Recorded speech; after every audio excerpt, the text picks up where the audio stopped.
She worked on John F. Kennedy's presidential campaign, was guided through Chicago politics by Richard J. Daley, and became the first female mayor of Chicago. Today we're talking about Jane Byrne as part of the upcoming season of Chicago Stories on WTTW. And with me to talk about all this is the producer and writer of the episode, Rachel Pikelny, and the executive producer of Chicago Stories, Dan Protess. I'm Tommy Henry, and this is the Chicago History Podcast.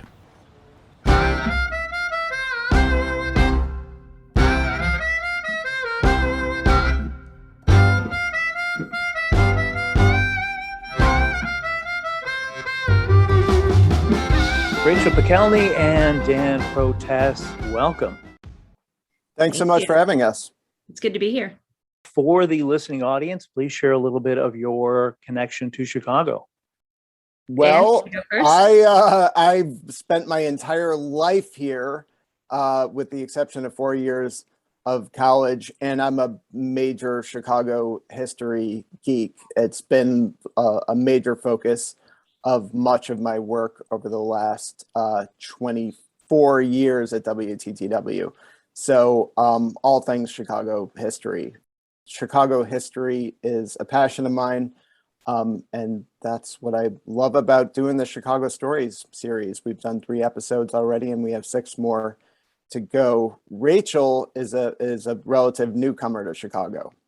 Relative newcomer. I've been here for, I guess, about 20 years. I came to Chicago for college. I went to Northwestern and just kind of stayed after that. My husband is from here, so I feel like I've been in Chicago for a while. You know, Chicago's like an onion. You keep finding out more and more interesting facts the longer you live here. And that was certainly true working on this show. Well, I love the original Chicago Stories with John Calloway back in I guess it was the 90s.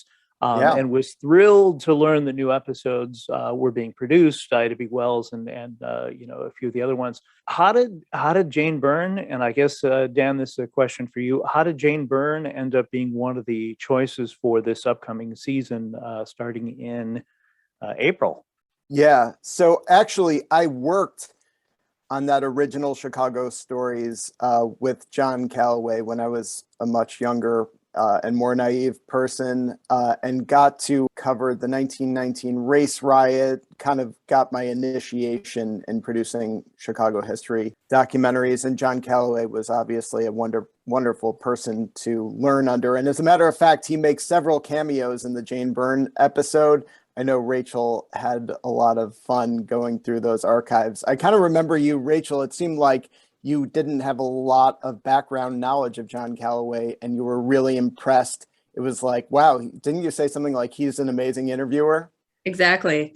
Yeah, she's kind of a tough person to interview. I think most politicians are. They answer the question that they wish was asked. But yeah, I mean, he definitely drilled down, put her on the spot, and it was just fun seeing him in his element back then. I mean, I watched Chicago Tonight, before he passed, which I think was 2009, 2010, somewhere around there. And I was a fan then, but just really seeing him in his element was exciting. Flash forward to this year, and now I'm the executive producer of Chicago Stories, and we've revived it. And so the first 3 episodes were the Great Chicago Fire, so 1871, Ida B. Wells, turn of the last century, and the birth of improv, 1950s. And so when we were looking to do 6 more episodes this spring, I was looking maybe to get us a little closer to the present. As much as I love looking at old black and white photos, it was nice to move into the footage era. And so Jane Byrne was just kind of a natural if we wanted to tackle something of more recent Chicago history, but also just a story from the 1970s and 80s that is more relevant now than ever. I've actually watched the Jane Byrne documentary. I got advanced access to it. I've watched the episode twice now. I've seen something new each time, which I think is a sign of a pretty solid documentary. Have you gotten similar response from those not connected with the production? Well, you're one of the few people who's actually seen it. So Oh, is that I don't true? know. Oh, wow. Rachel, have you shown family members? I have shown family members, yes, or a family member. And, my husband, even though he grew up in Chicago or in the Chicago area, he did not know more than half of the things in the film. And I think that's probably going to be true for most of Chicagoans, and that's not by accident. I mean, I think that Jane Byrne's legacy was kind of buried or erased for a long time. And it wasn't until recently that she really kind of got her due. Certainly her connection to John F. Kennedy's campaign, Richard J. Daley taking her under his wing, that Byrne was the first ever woman in Daley's cabinet. I hope I'm not giving too much away. But all of this stuff, I was like, I had no idea, and maybe that was just because of the time that I grew up, or Rachel, to your point, that a lot of the information, you just hear kind of like the top 10 bullet points, and the documentary really kind of drills down on things. Exactly. Yeah. I mean, I'm a little embarrassed to admit this. I was not alive when Jane Byrne was in office as mayor of Chicago. She was elected in 1979, and she, she was a trailblazer. I mean, I think Chicago was not really ready for that. And, she came in and really, in only 4 years, I mean, she only was in office for one term, and she did so many things that we still see around Chicago today. And I'm sure you're going to get to this a little bit later, but, we talk about the festivals, the neighborhood festivals, and really, recognizing the distinct cultures that are represented in Chicago. I was in a Ukrainian village recently in the last couple of weeks, and you see all the Ukrainian flags outside in people's homes. And I mean, she was the person that recognized that neighborhood and its unique population, and so many other things. Really recognizing the gay community in Chicago, that was huge. She, was the first woman in office, and so that alone made her kind of the subject of many news stories, some about the Daily News and some just about what Jane Byrne was wearing. And so, she was kind of a spectacle in a lot of ways then. Yeah, I certainly didn't follow politics as much back in the late 70s. I was alive, but I was much younger. But I recall thinking it was pretty cool. I mean, the idea of the first woman becoming mayor of Chicago. But, even as a kid, I had a weird sense that even back then there was some pushback, not just from voters, but from fellow politicians and even the media. And it turns out I was right based on your documentary, because there was so much pushback. And it definitely it definitely shows, I think, both the good and the bad of her time as mayor. Yeah, Absolutely. a couple of the highlights for me are the media appearances that Rachel dug up on David Letterman, where David Letterman clearly doesn't know what to do with a woman politician. And then, of course, the vintage Oprah clip with someone named Warren. I'm not quite sure who Warren was. We opened the episode with it, and he, what does he say, Rachel? That a woman like Jane Byrne should be in the kitchen cooking breakfast for her husband, Jay. Exactly. Making eggs. That's a woman's place. And she fires back and says, any woman is just as capable as any man to make change. And, I'm paraphrasing here, but to go into politics. She didn't just take what was thrown at her, and she definitely spoke up for herself and for all women, I think, that wanted to do things that were either unpopular or out of the ordinary. I look back at that now, and I think, all these things that I'm able to do today, and the fact that Chicago has the second female mayor today, and not just the second female mayor, the first gay mayor. And I think that all of those things would not have been possible unless there was a first. And she was a lot of people might not know this, but Jane Byrne was the first female mayor of any major city in the country. Didn't know That's that. huge. I mean, and a lot of people don't know that. What I found interesting was that even even living in Chicago and, hanging out downtown, seeing all of these plaques recognizing, important Chicagoans, I never saw her name anywhere. And so, that kind of makes me a little bit angry, as a woman who's trying to learn about my city and the history of my city. And this person who had such an influence on the city is not anywhere. Knowing that now, I'm glad that the interchange is named after her now. I'm glad that, Water Tower Plaza is named after her. And I'm glad that this show was made, to be honest, because I think that people will finally learn the impact that she had. It's not to say that everything she did was completely drama-free and without any pushback. She definitely had some haters, I'm not going to lie.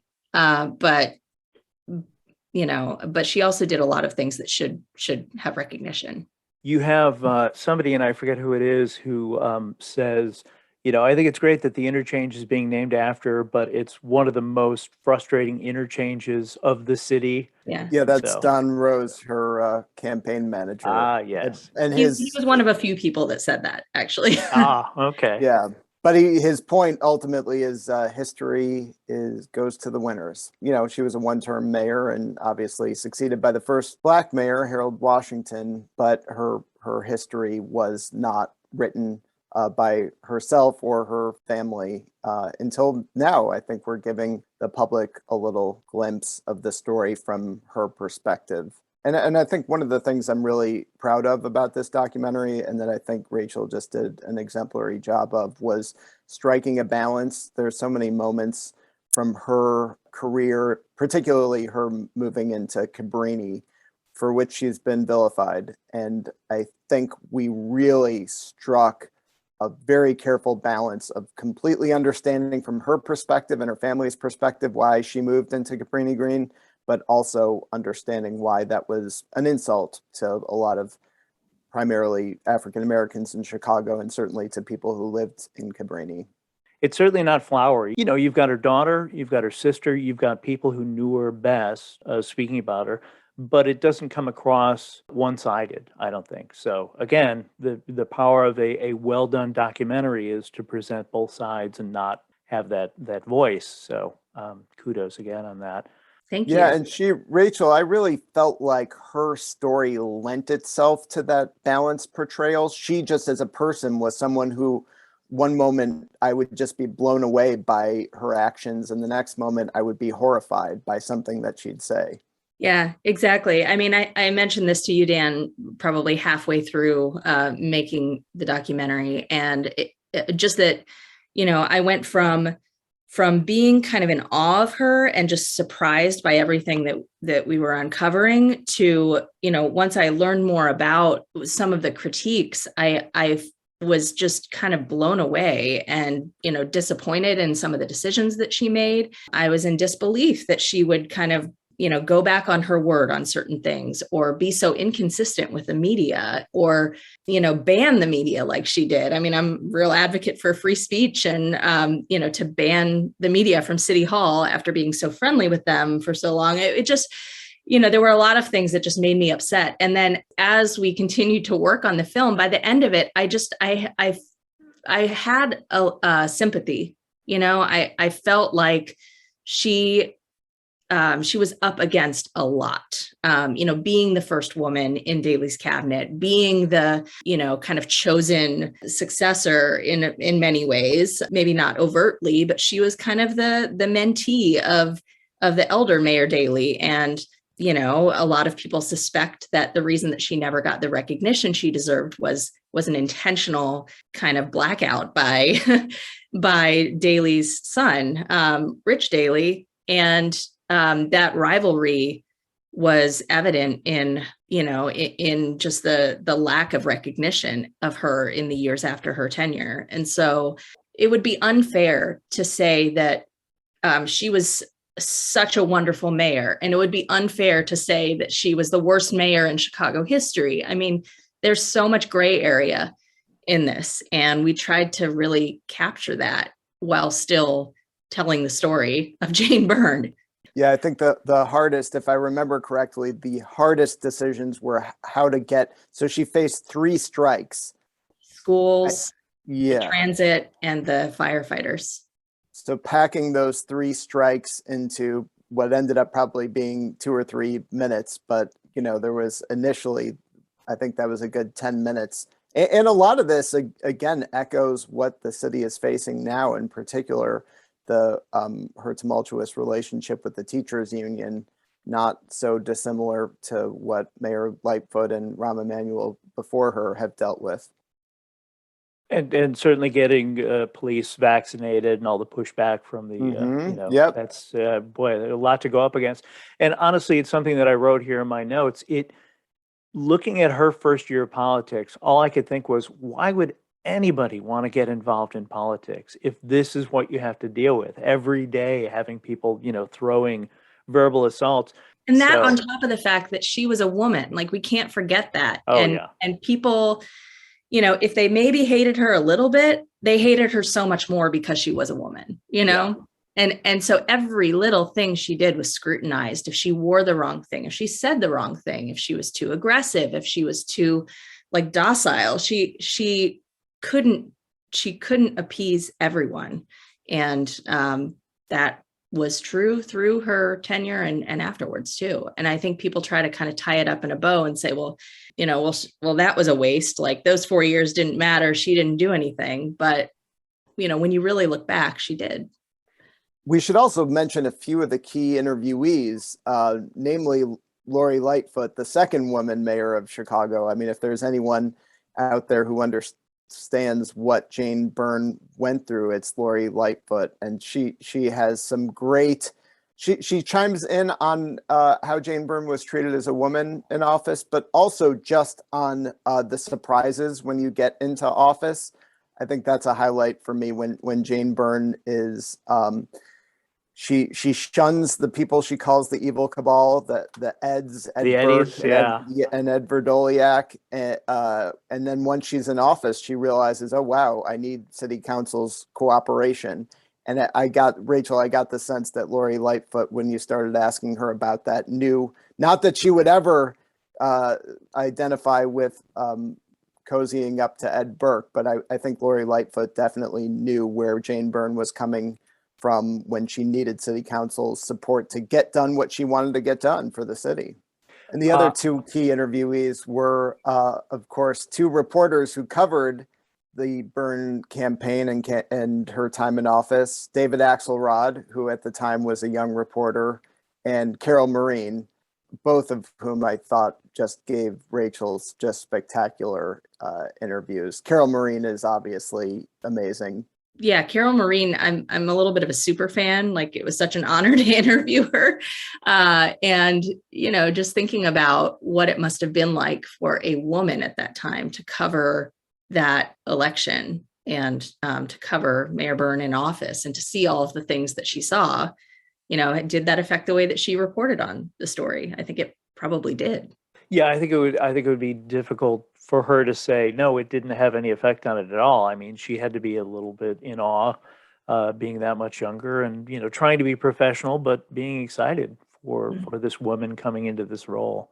No, I mean, all of your interview people, there wasn't a point where I looked and was like, oh, this guy's not really pulling his weight. Everybody was top notch in it. So a few more questions for you. Here's one for each of you. What was the most surprising thing you each learned producing the Jane Byrne segment?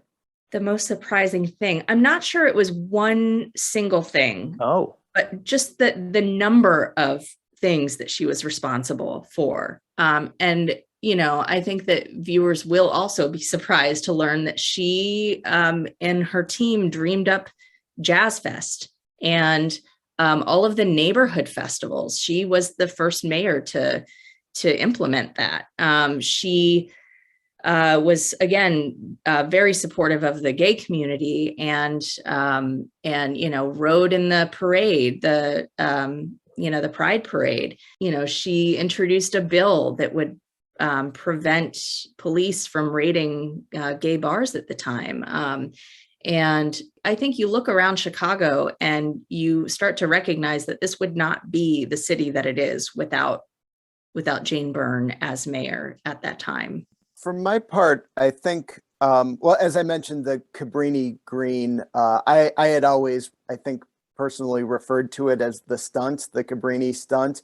Understanding that from her sisters, obviously she's not alive to tell her own story, Jane Byrne, but her sister's perspective, that she really felt that Jane Byrne really felt like she wanted to draw attention to a problem in the city and was using the power of her bully pulpit to try to draw attention to violence at Cabrini. I thought that was, and in many points in the documentary, I just think getting to hear from her daughter, Kathy, who was an excellent interview, and her sister, I thought was really new and refreshing for me. Also, I had always thought of Jane Byrne as the candidate who bucked the machine, who'd come up under Richard J. Daley and kind of was raised in the machine, but ultimately was ushered into office by breaking with the machine and particularly by courting the Black vote.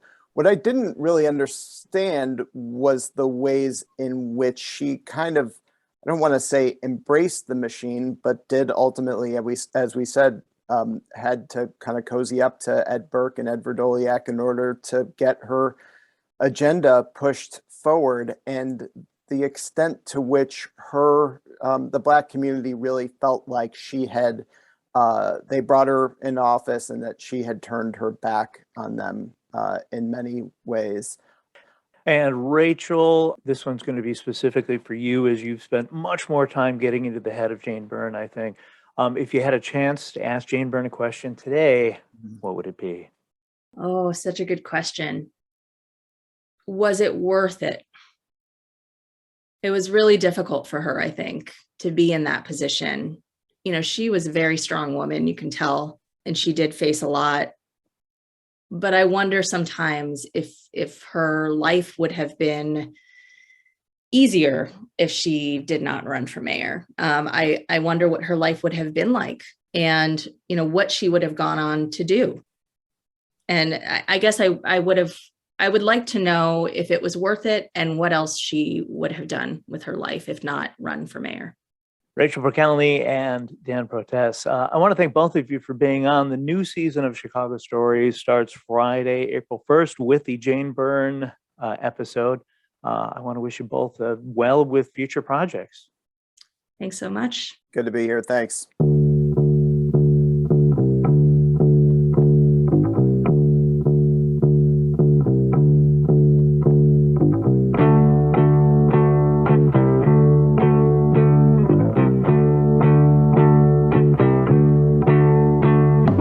Thanks for listening to our discussion about the first episode of the new season of Chicago Stories, Jane Byrne.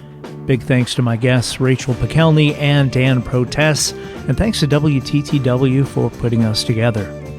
I have a brief list of links to books as well as other related items in the show's notes, as well as on the Chicago History Podcast website at chicagohistorypod.com if you or someone you know is a history nerd like me who would like to learn more. Anything ordered through those links, not just the items listed, may earn a small commission for the podcast and help offset production costs at no additional cost to you. If you don't already, please follow the show on social media as I update Twitter, Facebook, and Instagram throughout the week with articles, pictures, and behind-the-scenes tidbits to enhance the episodes. As always, if you have any questions about anything covered today, anything to add, or have an idea for a future episode, I'd love to hear about it. Send me an email at chicagohistorypod@gmail.com. The amazing art for the Chicago History Podcast used on the social media pages was created by John K. Schneider. Thanks, John. He can be found at Angel Eyes Art JKS on Instagram or via email at angeleyesartjks@gmail.com. We'll be back soon with more stories from Chicago's history. Until then, get out and explore when possible. Learn more about whatever city you live in and stay safe.